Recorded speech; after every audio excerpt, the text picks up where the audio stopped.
going on, everybody? Man, Micah's back with another video, back here to talk about these iPads. And by the size and by the camera modules, you should already know which one is which. We're talking about the M1 iPad Air versus the M2 iPad Pro from 2022. Don't hate the play, hate the games, bars. Now, as you can see, I do have the Apple Pencil attached to one of them, that being the iPad Pro, not because that's where I use it the most, that's just simply where I last used it. Now, for education purposes, just to let you guys know, I think I'm gonna give my camera a break a little bit, like my Sony cameras a break, and I'm gonna see how much I can shoot with my iPhone 15 Pro when it's not actually being shot on, when it's not being shot about, I should say. When I'm actually shooting a video about the iPhone 15 Pro, then I'll, bring them back out of commission. But they're on the bench right now because the iPhone 15 Pro's camera footage is immaculate. Shout out to Apple for even showcasing that to us with their recent MacBook Pro M3 event. So what's the first thing we want to talk about when it comes to these two iPads, especially in light of some of the rumors that are coming out about both new up-and-coming models? Well, oddly enough, we're going to be talking about this Apple Pencil first. This is the second generation Apple Pencil 2. Now, as soon as the focus goes ahead and kicks in, do I like this pencil? Yes, I actually like this pencil. It's not as bad as I thought it was going to be in terms of the screen presence when writing on it. No, I do not have a paper-like screen protector on either iPad yet, but I'm very much so tempted to get it for the iPad Air. I don't know why, but I think I might. If not, if I get an iPad mini, I'll probably put it on that because I will definitely be using this with that way more often than these two iPads combined. But what's the real reason why I wanted to start with the Apple Pencil first when discussing the iPads? It's because Apple needs to change the way the Apple Pencil functions with the iPads. Well, what do I mean by that? Well, before I get into the reason, if you guys haven't already, make sure you guys ignite that like button. Hit that like button, subscribe to the channel, hit that notification bell so that my videos, so that way we can sit back and see what's cracking. And again, shout out to you guys for supporting the channel, supporting the additional perspective of the wifey. I don't know why I'm getting a phone call right now. Sorry about that. But yes, let's get back to the video.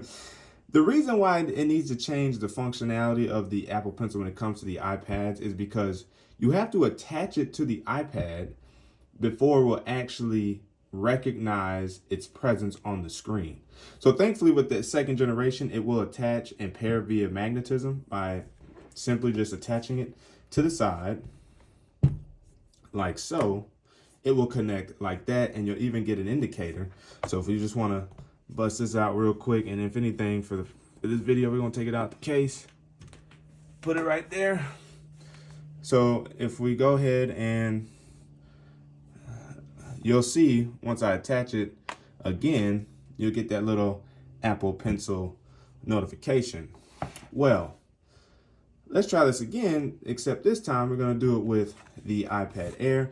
And again, for this purpose, we're going to be taking the Apple Folio case off, solid go-to case. Now watch what happens here. Now, case in point, Face ID on the iPad Pro and Touch ID on the iPad Air. Now, if I take the Apple Pencil off, strong magnets, you're gonna see you get a new notification showing it's pairing, and now it's paired. The reason why that's a bad thing is because you can't just outright use it. And I know it sounds silly, but it's probably even worse for like the Apple Pencil first generation and Apple Pencil USB-C, because without that magnetic pairing, you have to actually go into the settings and reattach it via Bluetooth. And that is a lot of wasted time when, case in point, Samsung tablets, you guys already know I used to rock them Samsung tablets hard. All you had to do was take the pencil and just start writing, and it would recognize it because of the tip and the digitizer, or Wacom digitizer, therefore, that is part of the display. So I think that Apple needs to change that when it comes to these two tablets in terms of, or the tablets in general, when it comes to Apple Pencil recognition and usability when it comes to their iPads. Now, let me put this down real quick. I kind of like that thumbnail, you know what I'm saying? I might change it, but that thumbnail looks kind of fire low key. So now what do we want to talk about next? Well, as we were just mentioning displays, the iPad Air, and I guess you could say hardware, is rocking the chassis, if you will, of the iPad Pro, albeit with the similar display in liquid retina display. Now, I believe, write in the comments if I'm wrong, the iPad Pro rocks a liquid retina XDR display.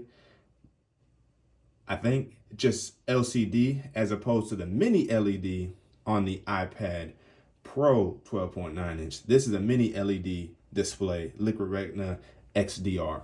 Whereas here you just get the liquid retina display, and you'll notice the difference when you're watching darker based content, and or just in general, if you have an eye for it, you'll notice that the backlight is always on when it comes to the display on the iPad Air versus the iPad Pro.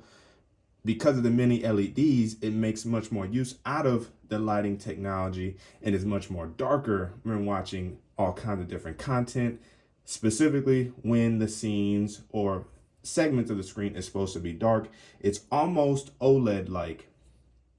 And referencing really both of these iPads in terms of some of the rumors we've gotten, the iPad Air is referenced to be getting a bigger size in 12.9 inches, while this specific model, the 12.9 inch, will grow to 13 inches, and yes, we'll be rocking official OLED displays.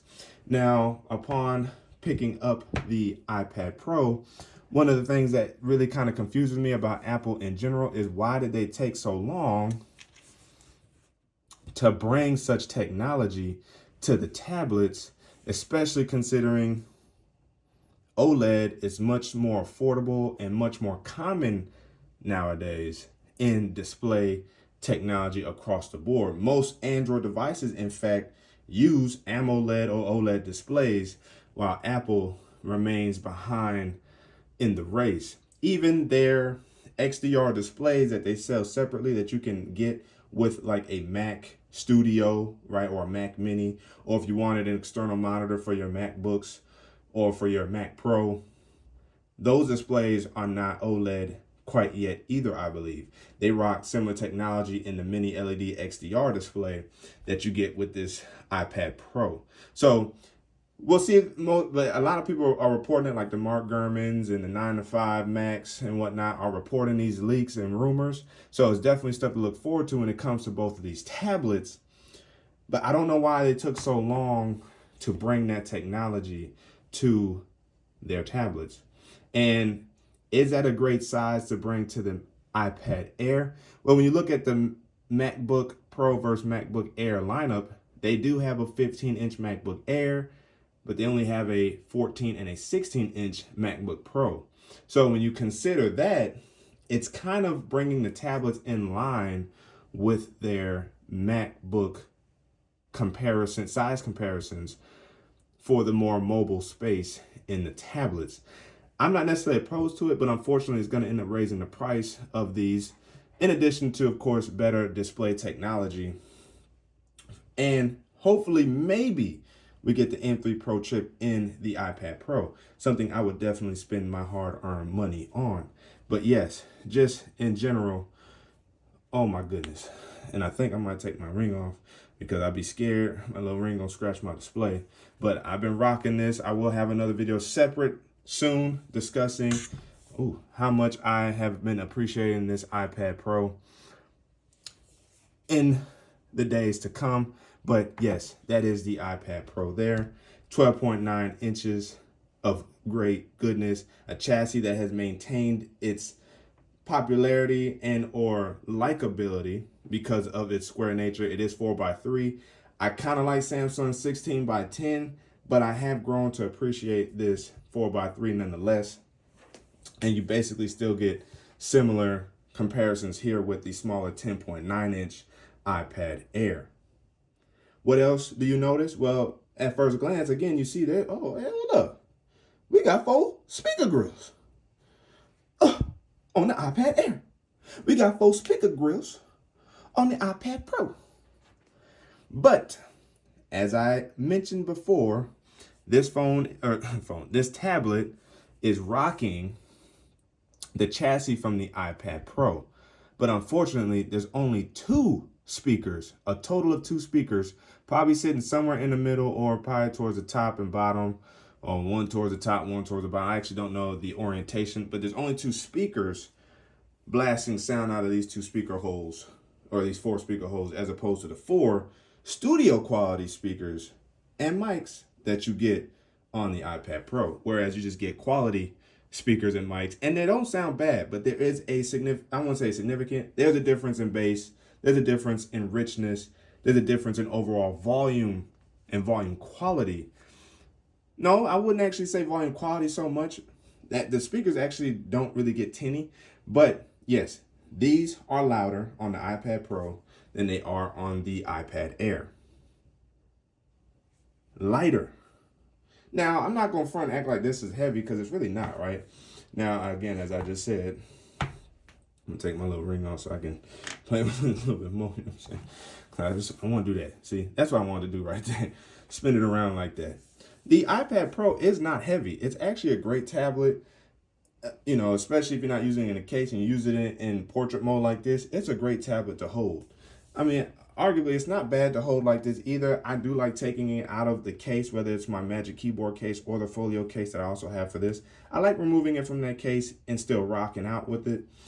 The iPad Air is just crazy light, thus the name iPad Air. Probably thus is the name of the MacBook Air, just simply lighter and fun to hold. And that 10.9 inch is really the reason why it's a good tablet to use outside of the iPad Pro. And as I mentioned before, Touch ID built into the power button. I like it. I have 2 fingers registered, of course. You got your volume rockers right there. And then you have 2 additional sensors, that one right there and that one right there. Same with the iPad Pro, and I believe those are to help with center stage. Correct me if I'm wrong in the comments section below. Now, what's the last piece of hardware that we want to talk about when it comes to the iPad Air versus the iPad Pro? That is the M chip's arrival. Yes, this tablet came out 2022, as did the iPad Pro, rocking the M2 chips. Now, the 2021 iPad Pro was rocking the M1 chips. The 2022 iPad Air is rocking the M1 chip. What? And you see it's snappy, it's nice and fast. Slightly different setup on this. I may actually drop a video on that as well. The M1 chip in this is breezy, but here's where I find a problem with the M1 chip and Apple's display technological questions. For an M1 chip, I feel like this tablet has something missing. I feel like, not even that I feel like, I see that. The lack of some form of ProMotion display also confuses you when you use this tablet. This tablet should move more smoothly, should be a little bit more responsive. Can you have a 120 hertz sample rate on a 60 hertz refresh rate screen? I don't know. Let me know down in the comment section below. But that's one of the things that I don't necessarily like about the display. Not that it's bad, even though, of course, that's why I don't like LCDs really, is because of the backlighting, the constant backlighting. But on top of that, the lack of ProMotion. Now, I have found a simple fix for that, Apple, maybe even a great name for it. And it is called Fluid Motion. That is essentially 90 hertz. Bump the responsiveness, the responsivity of the displays for the iPad Airs, aka the M1, M2, M-based chips that you will be putting in your tablets, because it will make them more likable to the user experience overall. That's what I have to say about the display technology, and really the last thing. And one of the things I think that holds back the M1 chip, along with the fact that I think at 10.9 inches, what are you really doing with the M1 chip? Now, I'm not going to be mad if they put the M1 chip in the iPad mini, because I think a lot of us actually would like a smaller version of the iPad Pro. Not necessarily this, even though it's great, right? This is a great tablet to have outside of this, but someone for like me, I definitely think now experiencing the iPad Air, I would much prefer my second tablet or my next most used tablet to be the iPad mini outside of the iPad Pro because of the sheer size difference and clear different use case. When you have something 10.9, even though, yes, clearly it is, as you guys can see, and maybe I should bring it more in frame so that way I can give you a little bit more of a reference. Just, you guys can see, look at that. It is definitely not the same size, right? But it's still big enough where it's like, well, if I want the bigger, more quality screen, I'm just gonna grab my iPad Pro to watch content on, even though this is lighter and kind of more right there in front of me. I'm stuck, right? I'm stuck between a rock and a hard place when it comes to having the iPad Air as a backup to the iPad Pro. Now, from that perspective, with the M1 chip, working with daily tasks, work tasks to be specific, breeze, no problem. None whatsoever. And of course, the little multitasking that Apple has allowed us to be able to use and function on the iPads, which again, we'll get to in a little bit. Why is that not available, especially with the M1, M2, M-enabled chips on the iPads? Again, questions that we need answered from Apple. So Apple, please bring more versatility, more usability from a desktop perspective, from a workflow perspective. You're going to be putting these M-based silicone chips in your iPads. Please. Now, it feels like I've been talking about the iPad Air a lot. The baby's right here, though, right? The baby is right here. The M2 chip.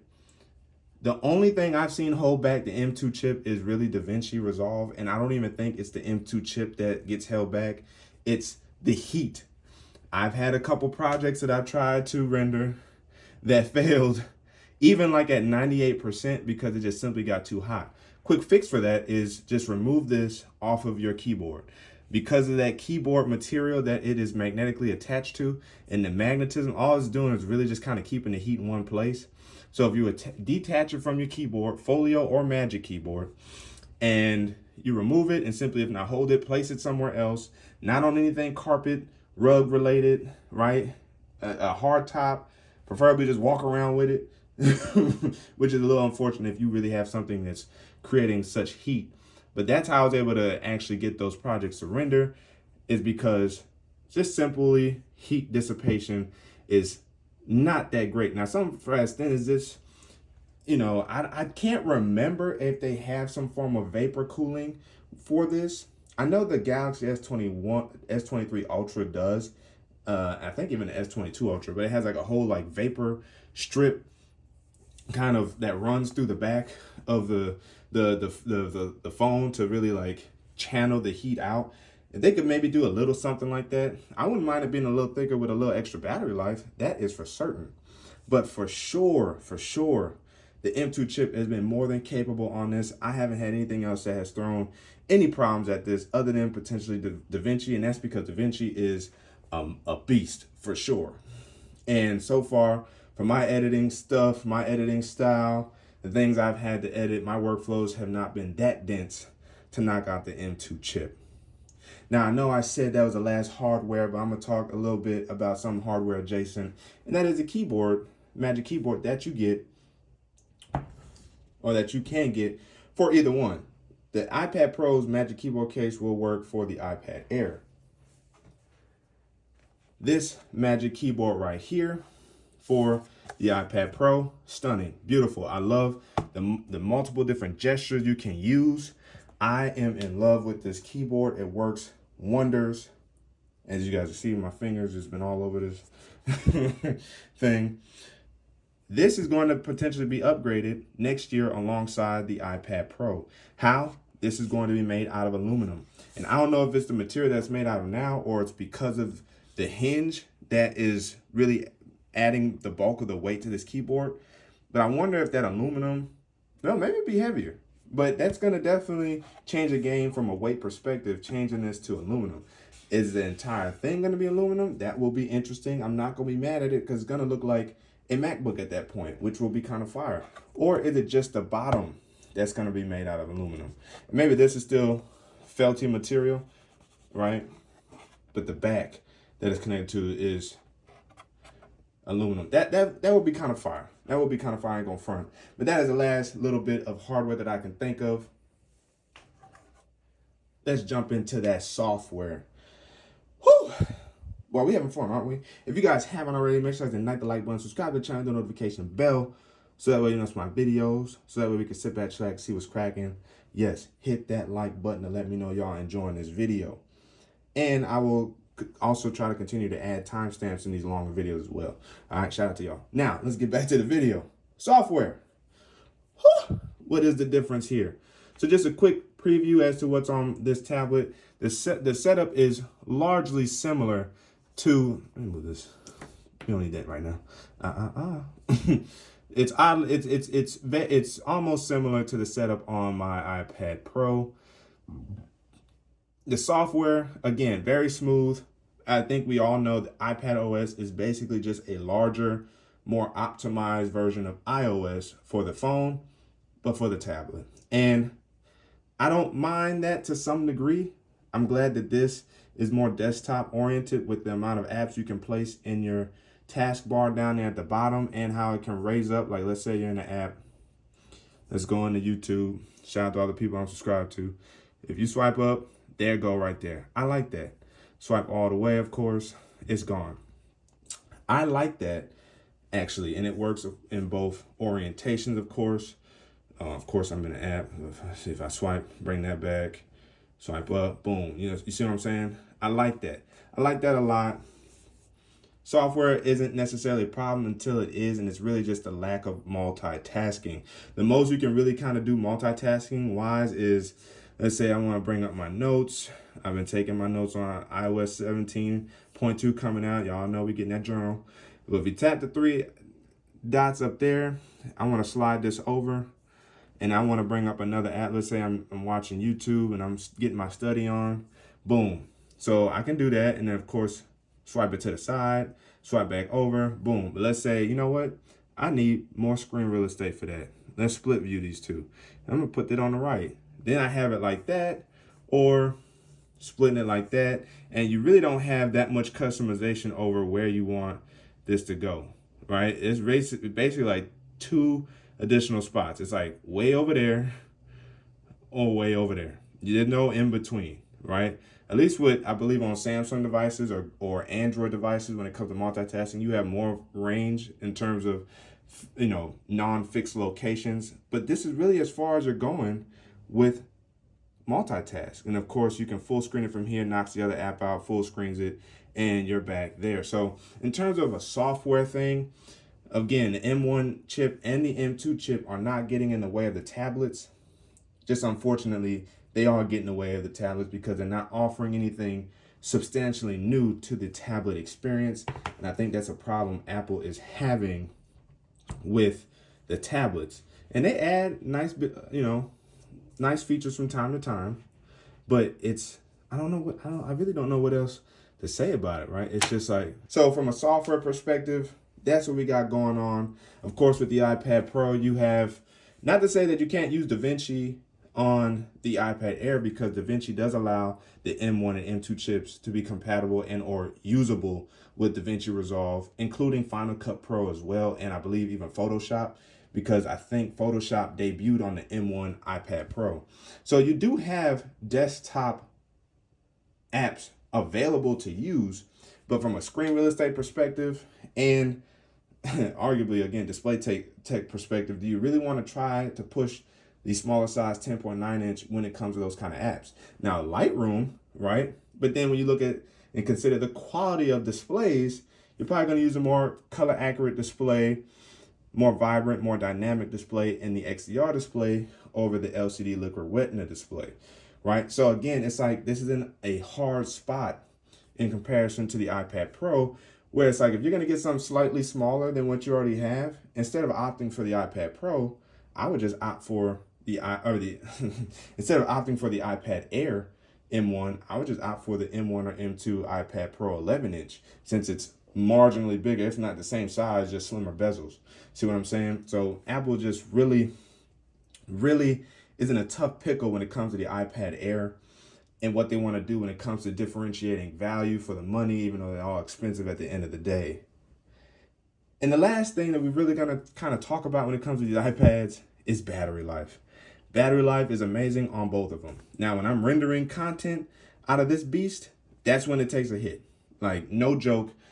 It will, if I'm rendering like a 15-20 minute video in 4K, it's going to seep about 20%, 30%, depending on how dense that video is, from the iPad. That's just what's going to happen with this beast here. And it is what it is. Watching content, especially if I'm watching from my Apple TV Plus or Netflix and they're using HDR, right? HDR10, I believe, is what they use. You're going to notice a little bit more seeping out of battery life. Battery life on here is also just as amazing. Standby time on both of them is just as amazing, because I can go a whole day and only lose like 5% of battery life on either device. Like, charge up 100%. At the end of that day, I might have lost 5%. That's how solid standby time is. But once you start using it, that's when you start noticing, of course, the battery seeping. I haven't had no issues with battery life on either one of these. Even once you get down to 4%, unless you're doing something very dramatic, 4% will kind of hang. And again, I don't ever use low power mode. Like, unless I'm in a super uber duper pinch, that's probably going to be used on the iPhone 15 Pro or on my phone before I even use it on my iPads. I just don't really use it. But by the time I have to charge it that low, I'm probably doing something I need to plug in. And the beautiful thing about the Magic Keyboard is that you can charge via the case, all but slower, but you can charge via the case while it's connected to the iPad, and it will charge the iPad. How? Those 3-prong connectors right there. So again, excellent use out of this Magic Keyboard. But overall, I don't think this is much of a debate. Are they almost the same? Yeah, they really kind of are. Minus the size, like if I was comparing this against the 11-inch M2 iPad Pro, they are almost exactly the same, minus a smidgen difference in display, a smidgen difference in battery life because of the chip's efficiency, and I believe the USB-C, I think the USB-C is actually slower on the iPad Air versus the iPad Pros. I think so. And then, of course, the cameras, which, I mean, who all really cares about the cameras? The reason why the cameras are cool in the iPad Pro's case is because you can shoot ProRes video through Final Cut. Meaning if you need to shoot footage and add to the video and you're using the Final Cut app, it will use ProRes footage with the iPad Pro, whereas it won't here. So that's that. You know what I'm saying? It's really not that much of a difference. They are almost the same. Which one would you choose? The iPad Pro or the iPad Air? Guess it depends on your workflow, because if I didn't have an intense workflow, I probably still would go with the 12.9 because I don't have a laptop, so I like large displays. But let's say I had a laptop on top of that. Like, let's say I had an M3 Pro MacBook Pro. That almost rhymes the same word. All right, chill. I would probably go with an 11-inch Pro over the 12.9 because I have a laptop. I still wouldn't opt for an Air yet. I still wouldn't. And I probably would. Let me revise that.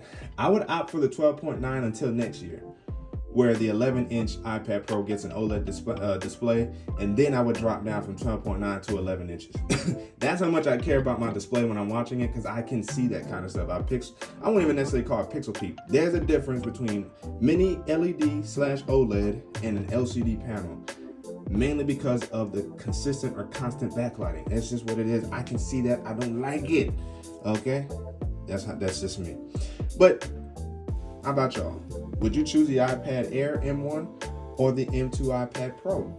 Or the M2/M1 11-inch iPad Pro? Let me know down in the comment section below. But again, as always, if you guys haven't already, make sure you guys ignite the like button, hit that like button, subscribe to the channel, hit that notification bell so that way you know my videos. So that way we can sit back, chillax, and see what's cracking. My man Micah signing out until the next video. Wait for it.